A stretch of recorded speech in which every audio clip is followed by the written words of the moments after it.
Welcome. Let's go ahead and raw pack some corn, and I'll be using my Nesco Smart Pressure Canner. I've gone ahead and removed the corn from the ears already, and I have them into my pint-sized jars. I am just now filling them with boiling hot water. You just want to leave 1-inch head space when you're doing this.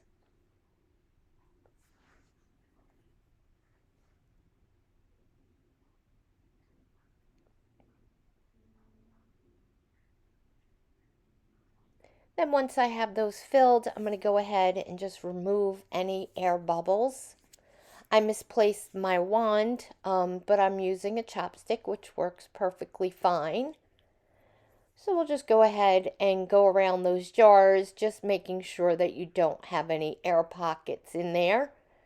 I made a mistake and put my lid on. Just ignore that. That's chemo brain. I go ahead in a couple minutes and remove that because I needed to clean that rim with some vinegar before putting my lid on.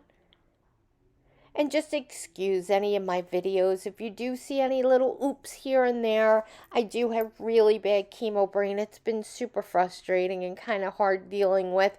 But it is what it is, and occasionally I just have to backtrack and fix something that I goofed up. So in this situation, I had to just go ahead and remove that one lid and then clean it off with the vinegar. Still just getting those air bubbles out. I probably could have put this on the speed feature. Sorry for making you watch every little air bubble get removed, but we're almost done now.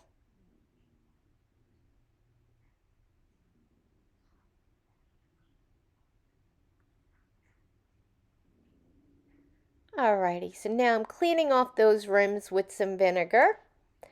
And then I'll go ahead and put my lids on, and you are going to just put those on finger tight. Your Nesco canner, you can fit 5 wide mouth pints, 4 wide mouth quarts, or 16 4-ounce jelly jars all at the same time. So I am going to be putting in 5 wide mouth pints, setting those on the canning rack. That's real important that you have that canning rack in there. And then I'm going to be adding in 8 cups of hot water.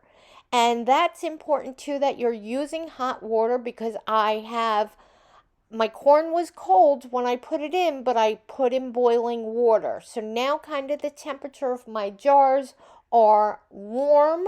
So you want to equal that with the temperature of your water. So I'm putting in warm to hot water, 8 cups. You need enough water so that it lasts while you're canning. Close that lid up. I have on the proper limiting valve for my elevation for my area. Select high and then go ahead and set your time for corn. It is 55 minutes, whether you're hot packing or raw packing. You want to make sure that your limiting valve is set to exhaust for this 10 minutes of time. So it's just going to start counting down from that 10, and it will go for 10 minutes.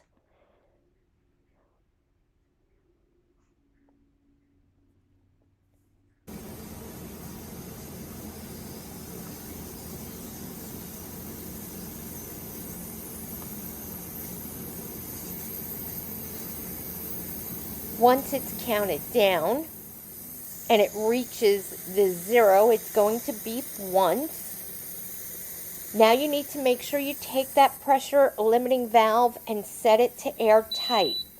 Once the canner resumes its pressure, it's going to go ahead and show your processing time. So again, it showed that 55 minutes, and it'll start counting down. I just want to show you here, you do start getting a lot of steam that gets released while it is pressure canning. That's completely normal. You see steam coming out, little bits of water squirting out. Totally normal. Do not panic at all.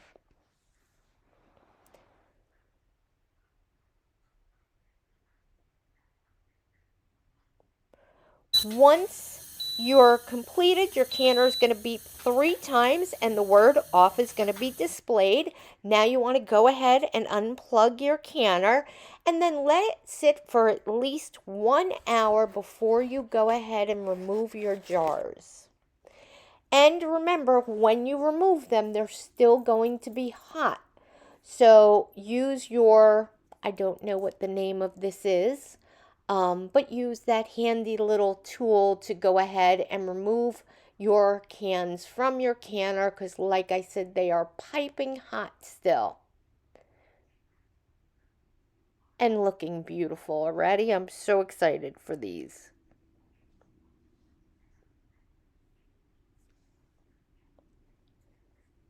And there we go. And you can see they are still boiling. The liquid is still boiling within there. So that shows you how hot they are, and you just want to be careful. I like to leave mine just overnight and let them cool. Just want to check our corn this morning and just confirm that they did seal. That sound is successful sealing. I take off my rims, and then I'm just going to wash these, and they will be all ready to get put away. So I'll take the rims off, and then I'll just give them a quick wash with some soap and water just to clean off, you know, whatever residue got on the jars while they were canning. And that's it. These were successful. They look beautiful, and I can't wait to eat them.